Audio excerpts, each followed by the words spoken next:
자, 지난 시간에 이어서 우리가 리퀴드에서 일어날 수 있는 리액션에 대한 레이트 해석을 하고 있어요. 자, 계속 제가 같은 얘기를 하고 있는데 우리가 지금까지 다뤘던 그 레이트 이퀘이션의 해석 방법하고 어긋날 게 별로 없어요. 다만 리퀴드에서 어떤 특징들 이런 것들이 한두 가지씩 적용이 될 수 있다 하는 얘기지 크게 가스 페이지하고 벗어나는 것은 별로 없고 우리가 그냥 같은 류의 훈련을 계속 하고 있다. 그렇게 생각하셔도 될 것 같습니다. 자, 저번 시간에 우리가 했던 게 이제 인카운터 페어와 솔벤트 케이지 이런 얘기를 했었고, 이제 여러분 교재는 20장의 4절에 나오는 내용이었고, 오늘은 20장 7절에 나오는 내용인데, 제목은 엑시드 베이스 카탈리시스인데, 엑시드에 대해서만 엑시드 카탈리시스.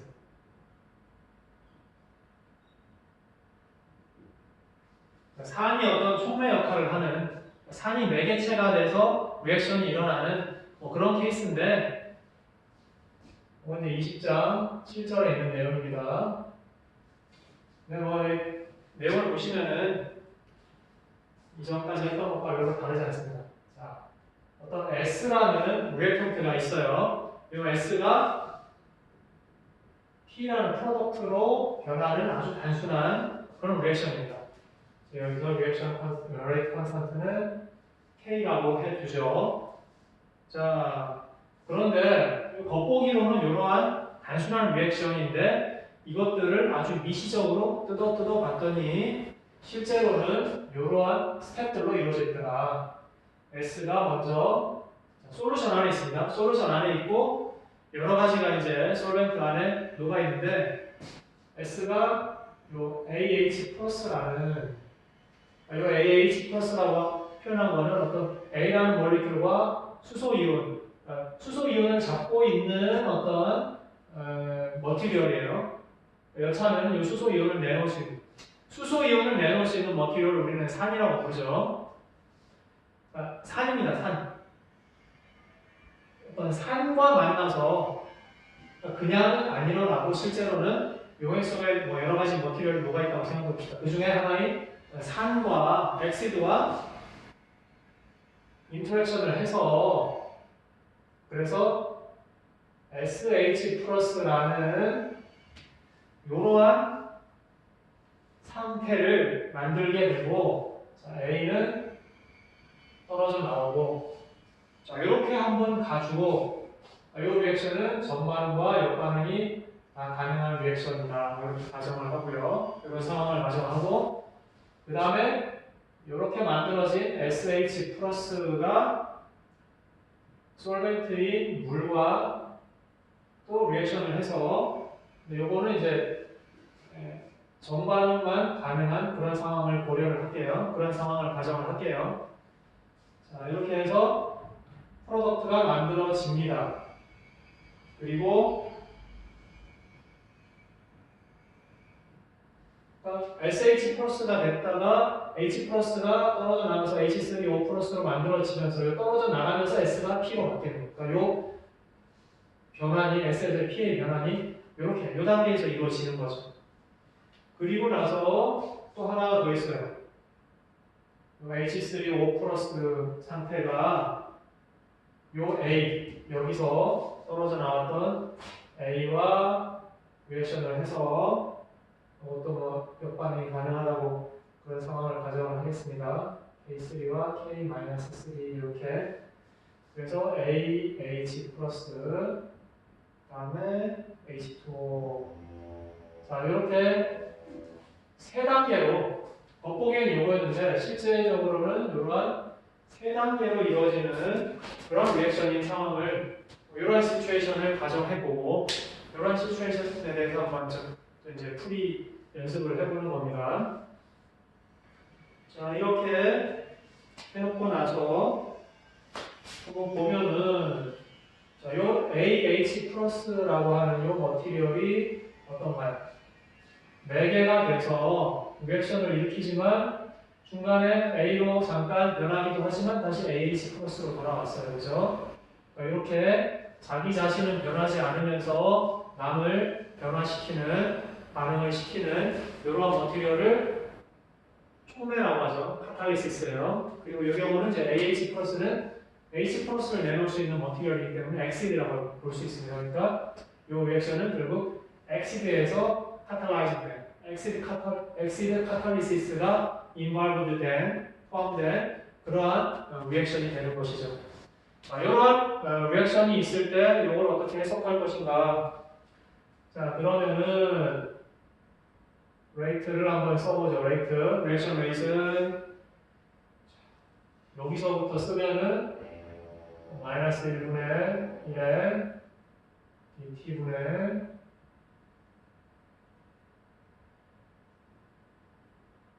이렇게 쓸 수도 있겠고, 혹은 프로덕트 관점에서 보면은 이거는 1분의 1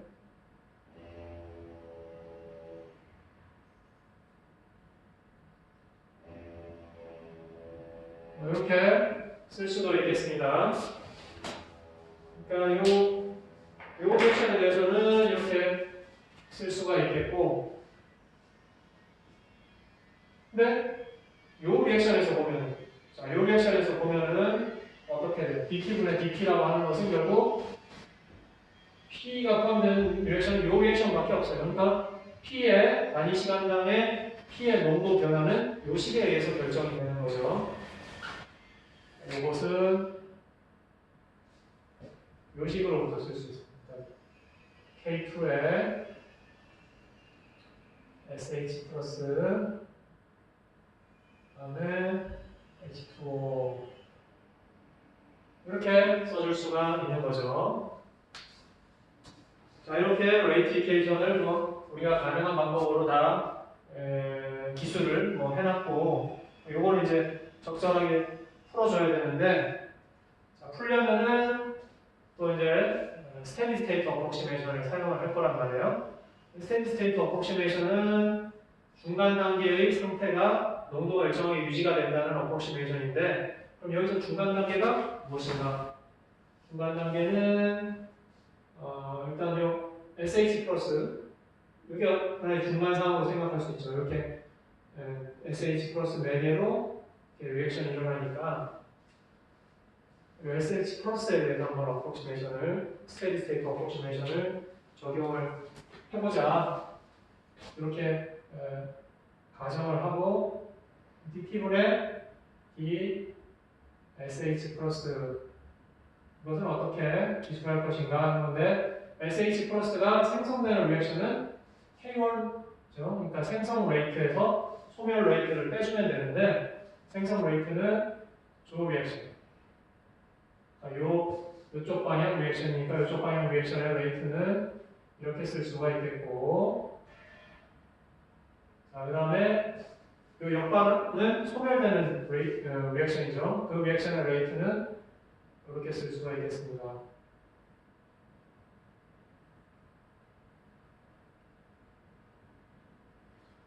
자, 그 다음에 SH 플러스가 여기서도 요 K2 리액션에 의해서도 소멸되니까 소멸 레이트를 또 빼줘야 되죠. 여기서는 K2에 SH 플러스 그다음에 H2O 이렇게 써줄 수가 있겠네요. 자, 이렇게 써줬는데 여기서 이제 스테디 스테이트 어프로시메이션을 적용을 하게 되면은 이 농도 변화가 중간 단계의 농도 변화가 없이 일정하게 유지가 된다. 스테디 스테이트 어프로시메이션을 사용을 했습니다. 자, 이렇게 해주면은 이 식으로부터 SH 플러스의 농도는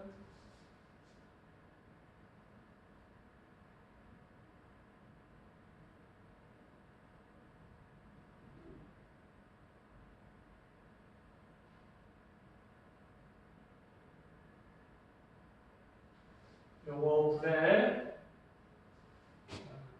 K1 S AH 플러스 자, 이렇게 쓸 수가 있습니다. 자, 그러면은 이제 여기다가 여기다가 대입을 해주는 거죠. 여기다가 대입을 해주면은 또 레이트 이퀘이션을 최종적으로 정리할 수가 있어요.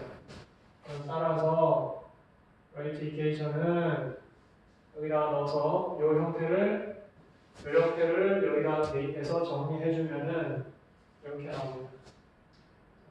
K-1에 A 여기 K2 H2 네 K1 다음에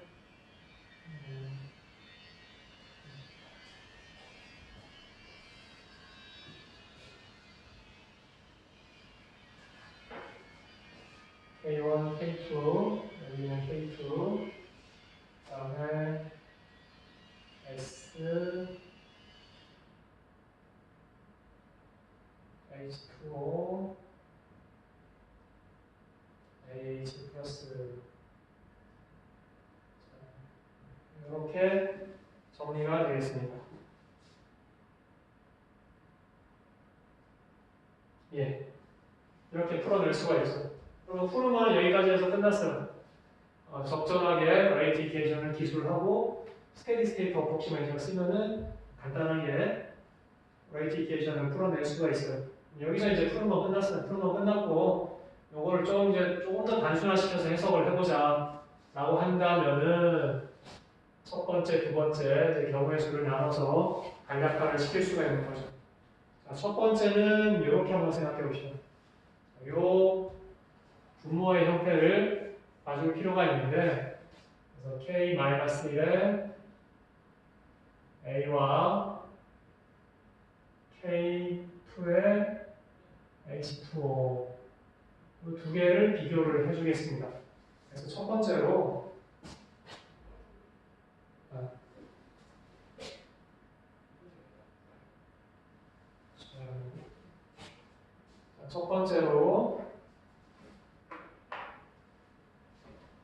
이게 매우 큰 경우 한번 가정을 해볼까요?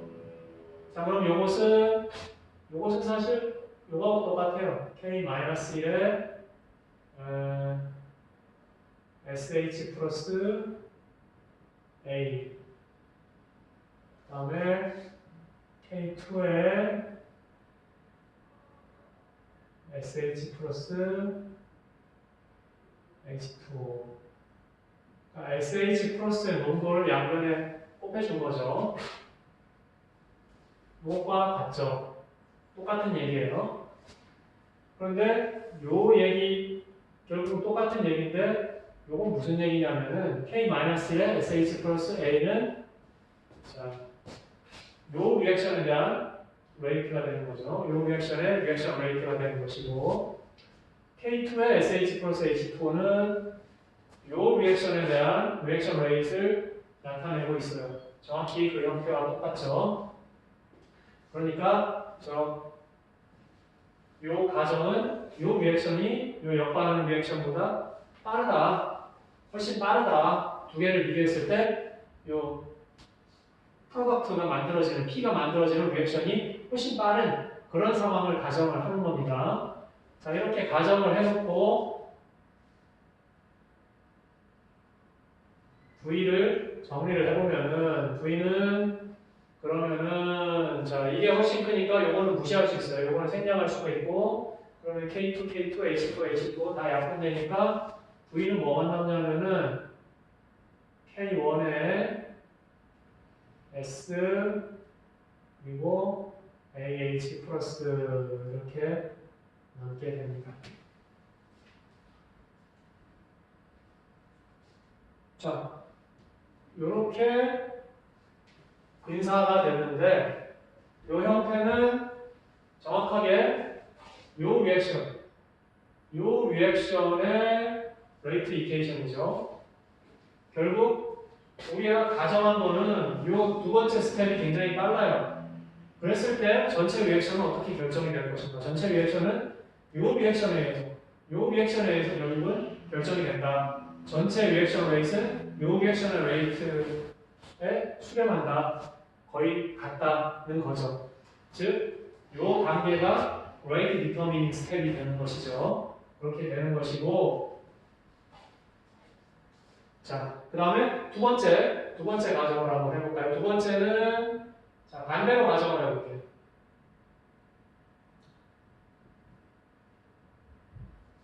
역반응이 첫 번째 스텝에서의 첫 번째 리액션의 역반응이 두 번째 단계의 리액션보다 훨씬 빠르다. 아까 1번하고는 반대해야 되는 그런 가정을 했습니다. 자, 이렇게 되면은 어떻게 될까? 그러면은 여기서 보실까요? 자, 이게 크니까 요거는 거의 무시할 수 있죠. 무시할 수 있고, 그러면은 남는 것은 어떻게 되냐면은, 자, V는 이렇게 쓸 수가 있어요. 자, K-1, 네, K1, K2, 그리고 A, 분자는 그대로 다 남겠네요.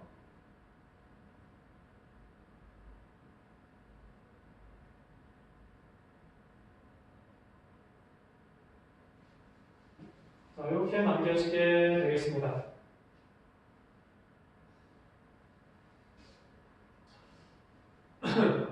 자, 1번은 명확한데 2번은 좀 해석하기가 상당히 좀 애매하죠. 애매한데 굳이 따지자면은 이 역반응 대비 이 전반응들이 얼마나 잘 일어나는가 뭐 이런 정도로 해석을 할 수가 있을 것 같아요. K-1 대비 K1, K2의 크기가 얼마나 되느냐. 즉, 요 가정은 지금 역반응의 속도가 상당히 이 전반응에 비해서 빠른 건데 두 번째 스텝의 전반응에 비해서 첫 번째 스텝의 역반응의 속도가 상대적으로 큰 경우인데 다시 얘기하자면은 두 번째 스텝의 전반응이 상당히 느려요. 이게 상대적으로입니다. 상대적으로 상당히 느려요. 이게 요 K2 스텝이 상당히 느리단 말이에요. 그런 상황이라면은 자, 요 역반응 이렇게 왔다가 도로 돌아가는 요 리액션 대비 이쪽 전반응들이 얼마나 그래도 받쳐주느냐, 역반응 대비 전반응의 속도가 얼마나 나와주느냐에 의해서 전체 반응 속도, 프로덕트가 만들어지는 반응 속도가 결정이 된다. 뭐 이렇게 얘기를 할 수 있습니다만 조금 애매해요. 그러니까 이 1번만큼 그렇게 아주 명쾌하지는 않습니다. 정리된 형태가. 뭐 근데 그냥 이 정도로 만족을 하고 뭐 이렇게도 쓸 수 있지만은 요거를 뭐 이렇게도 한번 써볼까요? 이렇게도 뭐 똑같은 형태인데 어느 게 더 그나마 여러분들이 이해하시기 편할지 이거는 개인차가 좀 있는 것 같아요. 그래서 식을 뭐 똑같은 식을 이렇게도 써보고 저렇게도 써보고 해서 한번 이해를 하려는 시도를 해보는 것인데 이렇게 뭐 이렇게 한번 써보겠습니다.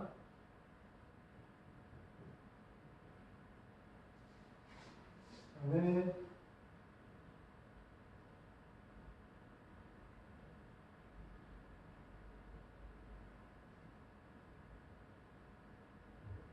이렇게 뭐 똑같은 식이에요. 위에 거나 밑에 거나 똑같아요. 분자 분모에 요거만큼 곱해가지고 그냥 이렇게 썼을 뿐이에요. 똑같은 식인데 자 이렇게 써놓고 보면은 이제 어떻게 볼 수 있냐면은 분자에 있는 이 부분 K1 SAH 플러스는 요 리액션이죠. 요 리액션 레이트를 나타내는 거고 분모에 있는 K-1의 SAH 플러스 A는 요 리액션의 레이트를 리액션 속도를 나타내고 있는 거예요. 보통 뭐 요 리액션과 요 리액션은 어떤 일정한 뭐 그런 비율을 가지고 있겠죠. 이렇게 요것이 요 부분이 어떤 일정한 뭐 그 물질 특성에 따른 일정한 비율을 가지고 있을 때 그랬을 때 결국은 이 리액션이 얼마나 받쳐주느냐, 그죠? K2 리액션이 얼마나 빨리 빼주냐에 따라서 전체 리액션 속도가 결정이 돼요. 그러니까 이 K2가 기본적으로 작단 말이에요. 이 리액션 레이트가 기본적으로 상대적으로 작은데 상대적으로 작은 와중에 어쨌든 이 녀석이 작은 건 알겠는데 얼마나 작으냐, 어느 정도 그래도 이 받쳐주느냐 빼주느냐에 따라서 전체 리액션 속도가 결정이 된다. 뭐 이렇게 볼 수도 있겠어요. 근데 이 해석이 이 단계에서도 그렇고 이 단계에서도 그렇고 명확하지 않은 거는 이제 K-가 K2의 상대적인 비율을 가지고 얘기를 하다 보니까 좀 명쾌하지 않은 부분이 있습니다만은 자, 뭐 제가 말씀드릴 수 있는 건 여기까지인 것 같고 여러분들 나름의 방식으로 해석하고 이해를 하시면 될 것 같아요. 그리고 우리 교재에서는 여기서부터 이제 또 뭐 더 전개를 해가지고 산염기 반응 나오고 뭐 평형상수도 도입하고 하는데 그렇게까지 가는 거는 뭐 너무 좀 문제를 자꾸 복잡하게 오히려 더 복잡하게 만드는 것 같고 자, 요 정도까지만 그냥 정리해 두는 걸로 하고 여기서 끊겠습니다. 그게 좋을 것 같아요. 자, 이렇게 steady state approximation을 써서 저 리액션에 대한 리액션 웨이트의 표현형을 구했고 뭐 이러한 가정을 통해서 식을 좀 더 단순화시키고 우리가 이러한 상황에서는 어떠한 그 상황에 의해서 어떠한 팩터에 의해서 리액션 웨이트이 결정이 되는가 하는 것을 직관적으로 좀 해석하려는 그런 시도를 해봤습니다. 1번, 2번 케이스에 대해서 시도를 했었습니다. 자, 이렇게 하면 이제 이 문제에 대한 풀이는 마친 거고요. 하나 덧붙이자면은 어쨌든 우리가 이 제목은 엑시드 카탈리시스고 산 AH 플러스라는 이 산이 촉매 역할을 하는 이런 리액션이었어요. 이 두 가지 케이스에서 보면은 특히 이 경우에는 AH 플러스의 농도에 정확하게 비례하고 있죠. 그러니까 특히 이 경우는 AH 플러스의 농도가 상당히 중요한 거예요. 이 경우에는 이제 엑시드 카탈라이즈드 그러한 엑시드 카탈라이즈드에 대한 특징이 좀 더 직접적으로 나타나 있다. 뭐 이렇게 볼 수도 있겠습니다. 그렇지만은 여기도 있어요. 그러니까 이 경우에도 마찬가지로 엑시드의 농도가 상당히 중요한 겁니다. 그래서 여러분 교재에서는 좀 헷갈리게 했어요. 여기는 엑시드 카탈라이즈고 여기는 뭐 하이드로젠 이온 카탈라이즈고 뭐 이런 좀 헷갈리는 얘기를 해놨는데 자 그렇게 하지 말고 그냥 이렇게 정리합시다. 이 리액션은 어쨌거나 엑시드의 농도에 비례하는 엑시드 카탈라이즈드 리액션이고 그러한 리액션을 우리가 해석을 했다. 이렇게 마무리하는 게 좋겠습니다. 자,